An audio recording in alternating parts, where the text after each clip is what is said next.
दर्शकवृन्द नमस्कार। नेपाल लाइभको आजको यो प्रस्तुतिमा स्वागत छ। म पुष्पा केसी। एमसीसी बारे आज संसददेखि सडकसम्मका विभिन्न गतिविधिबारे समेटेर तयार पारेको नेपाल लाइभ डायरी तपाईमाझ हामी प्रस्तुत गर्दैछौं। प्रतिनिधि सभाको आइतबारको बैठकमा एमसीसी टेबल भइसकेको छ। अमेरिकी सहयोग नियोग मिलेनियम च्यालेन्ज कर्पोरेसनसँगको अनुदान सम्झौता 2076 असार 30 गते प्रतिनिधि सभामा दर्ता भएको थियो। आइतबार बिहान प्रधानमन्त्री निवास बालुवाटारमा बसेका सत्ता गठबन्धनको बैठकमा एमसीसीलाई प्रतिनिधि सभाको बैठकमा टेबल गर्ने सहमति भए अनुसार यो प्रक्रिया अघि बढेको हो। आइतबारै बसेको कार्यव्यवस्था परामर्श समितिको बैठकमा माओवादी केन्द्रका 3 सांसदको लिखित असहमतिका बावजुद सभामुख अग्निप्रसाद सापकोटाले एमसीसीलाई प्रतिनिधि सभाको कार्यसूचीमा समावेश गरेका थिए। अर्थमन्त्री जनार्दन शर्माको तर्फबाट सञ्चार तथा सूचना प्रविधि मन्त्री ज्ञानेन्द्र बहादुर कार्कीले प्रतिनिधि सभाको बैठकमा एमसीसी टेबल गरेका थिए। संसदमा टेबल गर्ने क्रममा मन्त्री कार्कीले एमसीसी सम्झौताको कुनै पनि व्यवस्था र शर्त नेपालको संविधानको सर्वोच्चता र सर्वोपरिता भन्दा माथि नरहेको दावी गरे। नेपालको संविधानको सर्वोच्चता सर्वोपरिता सम्झौताको कुनै व्यवस्था र शर्तभन्दा माथि रहेको स्पष्ट हुँदै नेपालको सार्वभौम सत्ता, स्वतन्त्रता, स्वाधीनताको अक्षुण्ण र उल्लङ्घनीय रहेको राष्ट्रिय प्रतिबद्धता प्रकट गर्दै संयुक्त राष्ट्रसङ्घको बडापत्र, असंलग्न पञ्चशीलको सिद्धान्त, अन्तर्राष्ट्रिय कानुन र विश्व शान्तिको मान्यता अनुसार कुनै सैन्य सङ्गठनमा सामेल नहुने नेपालको परराष्ट्र नीतिको परम्परालाई आत्मसात गर्दै उक्त प्रस्ताव अनुमोदन गरिदिनु हुन म यस सम्मानित सदन समक्ष प्रस्ताव गर्दछु। तर एमसीसी संसदमा टेबल हुँदै गर्दा सडकमा मात्रै होइन प्रतिनिधि सभामै पनि नाराबाजी भयो। कार्कीले एमसीसी टेबल गरिरहँदा सत्तारूढ 5 दल मध्ये 3 दल नेकपा माओवादी केन्द्र, एकीकृत समाजवादी, राष्ट्रिय जनमोर्चाका सांसद पनि आफ्नो कुर्सीबाट उठेर नाराबाजी गरे। नेपाल सरकार र अमेरिकी सहयोग निकाय मिलेनियम च्यालेन्ज कर्पोरेसन यस्तै एमसीसी टेबल गर्नुहुन्न भन्दै बानेश्वर क्षेत्रमा पनि आज दिनभर जसो प्रदर्शन भइरह्यो। सत्तारूढ माओवादी केन्द्र र एकीकृत समाजवादीका युवा विद्यार्थी र एमसीसीको विपक्षमा रहेका राजनीतिक दल र संगठनहरूले आइतबार प्रदर्शन गरेका थिए। त्यसक्रममा माओवादी निकट अखिल क्रान्तिकारीकी अध्यक्ष पन्जा सिंह लगायत 1 दर्जन भन्दा बढी विद्यार्थी नेता घाइते भए। संसद बैठक सुरु हुनुभन्दा पहिले बानेश्वर क्षेत्रमा जारी प्रदर्शन बैठक सकिएपछि पनि चलेको थियो। यसैगरी एमसीसी संसदमा टेबल भएपछि माओवादी केन्द्रका अध्यक्ष पुष्पकमल दाहाल प्रचण्ड र नेकपा एकीकृत समाजवादीका अध्यक्ष माधव कुमार नेपालले विरोध जनाए।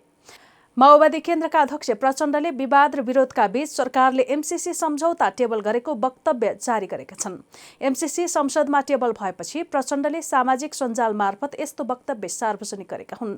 उनले भनेका छन्, विवाद र विरोधका बीच सरकारले एमसीसी टेबल गरेको छ। हाम्रो पार्टी र संसदीय दलले एमसीसीका विपक्षमा उभिने आफ्नो मत पहिले नै स्पष्ट गरिसकेको छ। उनले एमसीसी टेबल गर्नुहुन्न भन्दै विरोधमा उत्रिएका प्रदर्शनकारीमाथि दमन भएको भन्दै विरोध समेत गरेका छन्। यस्तै नेकपा एकीकृत समाजवादीका अध्यक्ष माधव नेपालले एमसीसीलाई प्रतिनिधि सभाबाट पास गर्ने कुरामा आफूहरूको सहमति नभएको बताए। आइतबार प्रतिनिधि सभाबाट बाहिरिने क्रममा पत्रकारहरूलाई संक्षिप्त कुरा गर्दै उनले सो कुरा बताएका हुन्। माधव नेपाल सहितको आइतबार बिहान बसेको सत्ता गठबन्धनको बैठकले एमसीसी टेबल गर्ने विषयमा सहमति जुटाएको थियो। सोही अनुसार आजको बैठकमा एमसीसी टेबल भइसकेको छ। तर त्यसलाई पारित गर्ने विषयमा भने सहमति नभएको अध्यक्ष नेपालले संकेत गरे। एमसीसी पास गर्ने कुरामा हाम्रो समर्थन छैन, सरकार जे हुन्छ हुन्छ उनले भने। एमसीसी पास गर्ने कुरामा त हाम्रो समर्थन छैन। टेबल गर्ने पनि हिजो निर्णय भएको थिएन भन्नुभयो वरिष्ठ नेता खनालले। एमसीसी पास गर्ने कुरामा तपाईहरुको समर्थन छैन? पास गर्ने कुरामा हाम्रो समर्थन छ। यस्तै सत्तारूढ एकीकृत समाजवादीका सम्मानित नेता झलनाथ खनालले संसदमा जबरजस्ती एमसीसी टेबल गरेर संविधान मिच्ने काम भएको प्रतिक्रिया दिए। उनले आफ्नो पार्टीको हिजो बसेको स्थायी कमिटीको बैठकले यथास्थितिमा कुनै पनि हालतमा एमसीसी पारित गर्नु हुँदैन भन्ने निर्णय गरेको उनले जानकारी दिए। खनालले टेबल गर्न दिने भनेर पार्टीको बैठकले निर्णय नै नगरेको समेत जानकारी दिए। जसले बोले पनि त्यो व्यक्तिको कुरा हो, स्थायी कमिटीको बैठकले त्यस्तो निर्णय गरेको छैन। अब पार्टीको बैठक बसेर फेरि निर्णय गर्छौं उनले भने। अमेरिकाको दबावले नेपाल नै विभाजित भइरहेको उनको भनाइ छ। आजको दिन लज्जास्पद दिन हो। एउटा करार सम्झौतालाई अनुमोदन गर्ने भनेर अहिलेको सरकारले जुन ढङ्गले टेबल गर्न पुग्यो एउटा महाशक्तिको दबावको आधारमा यो नेपालको लागि लज्जाको विषय हो। सम्पूर्ण नेपाली जनताको लागि शिर निहुरिने काम आज हाम्रो देशका केही नेताहरूले गर्नुभएको छ। म यसप्रति दुःख प्रकट गर्न चाहन्छु, खेद प्रकट गर्न चाहन्छु। यस्तै सत्ता गठबन्धन राष्ट्रिय जनमोर्चाकी सांसद दुर्गा पौडेलले एमसीसी सदनबाट किन पारित गर्नुपर्ने बाध्यता भयो भन्दै प्रश्न गरिन्। अमेरिका लगायत विदेशीहरूले गरेको सहयोग संसदबाट पारित गर्न नपर्ने तर एमसीसी किन संसदबाट पारित गर्नुपर्ने भयो भन्दै पौडेलले आपत्ति जनाइन्। एमसीसीले धेरै आशंकाहरू उब्जाएकाले सदनबाट पारित गर्न नहुने पौडेलको जोड छ। यदि यो सहयोग नै हो भने त्यसलाई त्यही प्रकारले विगतमा अमेरिकाले पनि दिएको सहयोग छ, थुप्रै देशहरूले दिएको सहयोग छ, तर सदनबाट पास गर्न पर्ने बाध्यता थिएन। त्यो आज किन सदनबाट पास गर्न पर्ने बाध्यता भयो त सभामुख महोदय? यो अत्यन्त जटिल छ। स्वयं सम्झौता पत्रमै उल्लेखित छ सम्बन्धित पक्ष र कुनै पनि देशको ऐनसम्म बाज्यो भनेदेखि त्यो एमसीसी को कानुन त्यो माथि हुनेछ भनेको त्यसको कानुन लागू हुनेछ भनेर त्यो सम्झौतामै स्पष्ट लेखिएको छ। हाम्रो ऐन भन्दा हाम्रो कानुन हाम्रो संविधान भन्दा माथि एमसीसी को कानुन लागू हुनेछ। यता प्रमुख प्रतिपक्ष नेकपा एमाले संसदमा टेबल भएको एमसीसी बारे तत्काल कुनै धारणा नबनाउने जनाएको छ। प्रमुख सचेतक विशाल भट्टराईले एमसीसी पहिला नै संसदमा टेबल गर्नुपर्ने विषय भए पनि ढिला भएको प्रतिक्रिया दिए। यस्तै एमाले सांसद कृष्ण भक्त पोखरेलले पनि एमसीसी सम्झौताका विषयमा आफ्नो पार्टीको धारणा आइन सकेको प्रतिक्रिया दिए। यसअघि एमाले प्रतिनिधि सभा बैठकमा विरोधसँगै आफ्ना कुरा राखेको थियो। एमाले नेता भीम रावलले एमसीसीमा विरोध गर्दै बोलेका थिए। उनले विपक्षी पार्टीले विरोध गरेको बेलामा कसरी यति गम्भीर विषयमा टेबल भयो भन्दै आपत्ति जनाए। रावलले एमालेको संसद अवरोध र प्रमुख दलहरूका बीचमा सहमति नभएको अवस्थामा स्वाधीनता विपरीतको सम्झौता टेबल गर्नु आपत्तिजनक भएको धारणा राखे। राजनीतिक दलको बीचमा सहमति नभई यो एउटा प्रमुख राजनीतिक दल विपक्षी पार्टीले विरोध गरिरहेको अवस्थामा यो टेबल कसरी भयो? यो एकदम गैर जिम्मेवार काम हो। म सरकारको ध्यान आकर्षित गराउन चाहन्छु। यति गम्भीर विषय जुन विषय नेपालको स्वाधीनतासँग सम्बन्धित छ, नेपालको स्वाभिमानसँग सम्बन्धित छ, नेपालको आत्मनिर्णयको अधिकारसँग सम्बन्धित छ, यति गम्भीर विषयमा प्रमुख प्रतिपक्षी नेकपा एमाले विरोध गरिरहेको संसद अवरोध गरिरहेको प्रमुख राजनीतिक दलहरू सरकारमा रहेका राजनीतिक दलहरूको बीचमा सहमति नभइरहेको अवस्थामा यसरी नेपाली जनताको भावना विपरीत, नेपालको स्वाधीनता विपरीत नेपाली जनता सडकमा छन्। आज राष्ट्रिय स्वाधीनताको आवाज उठाइरहेका छन्। यसलाई यहाँ टेबल गरिने कुरा यो अत्यन्त आपत्तिजनक छ। तर संसद बैठकमा आफ्ना सांसद भीम रावललाई बोल्न समय दिएको प्रति भने एमाले सभामुखसँग गम्भीर आपत्ति जनाएको छ।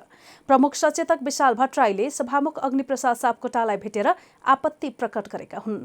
एमालेको तर्फबाट निर्वाचित सांसदलाई दलीय सहमति विपरीत बोल्न समय दिएको भट्टराईले बताए। हामीले के भनेका छौँ भने सभामुख समक्ष नेकपा एमालेको तर्फबाट निर्वाचित सांसदहरूलाई दलीय सहमतिका आधार नभइकन दलीय अनुमति बेगर तपाईले बोल्न दिने कुरा चाहिँ दलीय व्यवस्था विरुद्धमा काम गर्नुभएको छ। हुन त तपाईले यसभन्दा अगाडि पनि गर्नुभएको छ, तर आज पनि गर्नुभयो। किन तपाईले दलीय अनुमति बेगर चाहिँ हाम्रो दलका तर्फबाट बोल्न दिनुभयो भनेर हामीले आपत्ति व्यक्त गरिसकेका छौँ। मैले आफैले भेटेर आपत्ति व्यक्त गरेँ। उहाँले यसलाई चाहिँ म गम्भीरतापूर्वक लिन्छु, मेरो ध्यान आकर्षण भएको छ भनेर भन्नुभयो। यसैगरी नेपाली कांग्रेसले भने एमसीसीको पक्षमा उभिँदै आएको छ।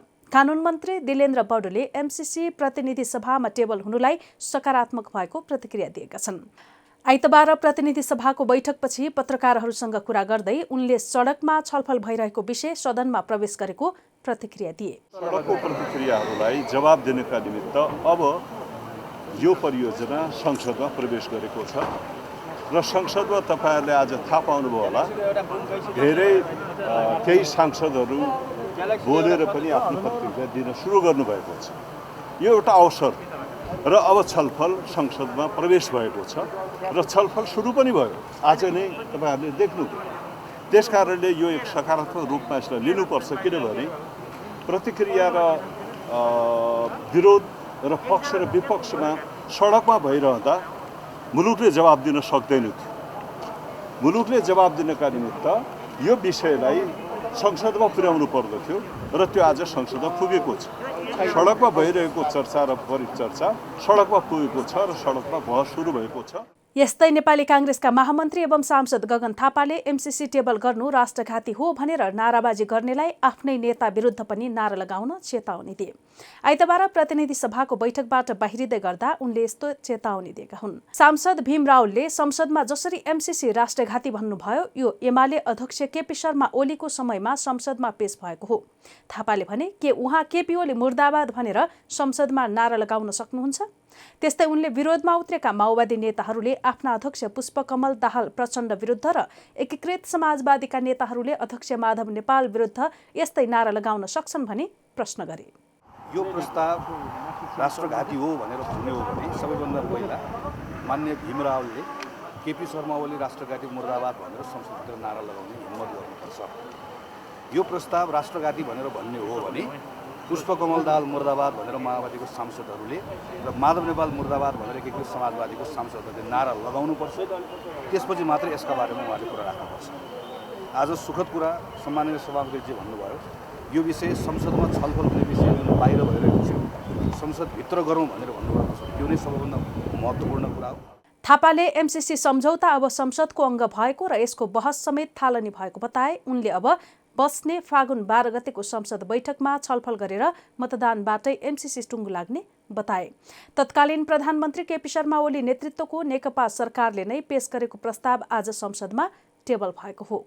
यसैगरी अमेरिका र चीन बीच वाक युद्ध सुरु भएपछि परराष्ट्र मन्त्रालयले आजै संसदमा अमेरिकी विकास परियोजना मिलेनियम च्यालेन्ज कर्पोरेसन टेबल भएपछि आफ्नो धारणा सार्वजनिक गरेको छ।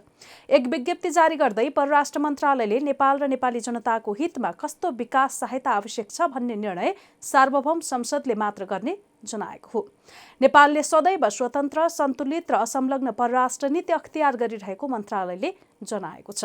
यही नीति अन्तर्गत नै राष्ट्रिय आवश्यकता र प्राथमिकताका विषयमा विकास परियोजना स्वीकार गरेर त्यसको उपभोग गरिरहेको स्पष्ट पारेको छ। नेपालले सधैँ स्वतन्त्र, सन्तुलित र असंलग्न परराष्ट्र नीति अवलम्बन गर्दै आएको छ। यो नीति अनुरूप सार्वभौम सत्ता सम्पन्न राष्ट्रका रूपमा नेपालले आफ्नो राष्ट्रिय आवश्यकता र प्राथमिकता अनुसार विकास सहायता स्वीकार गरी उपयोग गरेको छ, मन्त्रालयले भनेको छ। आफ्ना छिमेकी र मित्रहरूसँग परम्परादेखि नै नेपालले बलियो साझेदारी र सहकार्य गरिरहेको विज्ञप्तिमा उल्लेख छ। यसअघि अमेरिकाले नेपालमा एमसीसी पारित गर्नका लागि धम्की दिइरहेको भन्दै चीनले आपत्ति जनाएको थियो। चीनले एमसीसी अनुमोदन गर्न अमेरिकाले नेपालमाथि धम्कीपूर्ण कूटनीति अपनाएको आरोप लगाएको थियो। जवाफमा अमेरिकाले पनि विज्ञप्ति जारी गर्दै कुनै धम्की नदिएको जिकिर गरिरहेको छ। अमेरिका र चीन बीच वाक युद्ध सुरु भएपछि नेपालले आइतबार विज्ञप्ति जारी गर्दै दुवै देशलाई जवाफ दिएको हो। सामान राम्रो छ, ढुक्क हुनुहोस्। थाहा छ त्यसैले त यही लिन आएको। गुणस्तरीय प्लम्बिङको भरपर्दो नाम मार्बल। दर्शकवृन्द, नेपाल लाइभमा एमसीसी बारे आज संसददेखि सडकसम्मका विभिन्न गतिविधि समेटेर तयार पारिएको नेपाल लाइभ डायरी तपाईमाझ प्रस्तुत गर्यो। आजलाई यो कार्यक्रम यति नै। नमस्कार।